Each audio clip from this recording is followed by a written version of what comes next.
flights. Eoghan Corry, two things. Is this happening in other airports? Absolutely. It's happening right across Europe.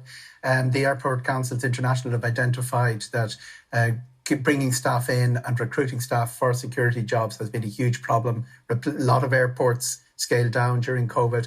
They've also identified passenger behaviour. We're not as adept at packing as we used to be. They've also identified the fact that there's peaking of flights by the airlines in smaller clusters. It's putting security under pressure. All of them under pressure. But Dublin was pretty spectacular yesterday. All of them are at the edge of being, something swinging them over and pushing them over the edge, as happened with Dublin on Sunday. What happened was quite predictable. We had the issue of the enhanced vetting came up last September, and everybody had to deal with it. The airlines had to deal with it. DA seemed to have been slower dealing with that. So in many, many ways, while, when they were that close to the edge, 17 absentees drove them over, every single part of the airport has been under the same pressures. It really needn't have happened on Sunday. Yeah, and the worrying thing is, Eoghan, as we were saying, we're coming on to the June bank holiday weekend and the start of the real summer season for a lot of people, June, July and August. And we haven't reached the peak yet, have we? Not at all. June 24 will be the peak in terms of the passengers going through.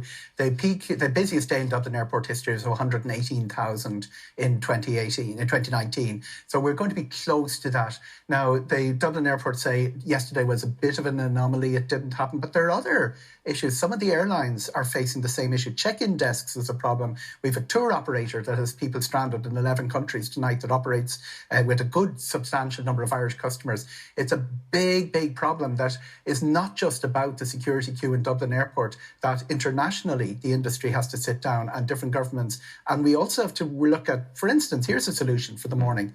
Those 248 people who were given redundancy are statute barred or under the terms of a redundancy package, not allowed to be rehired.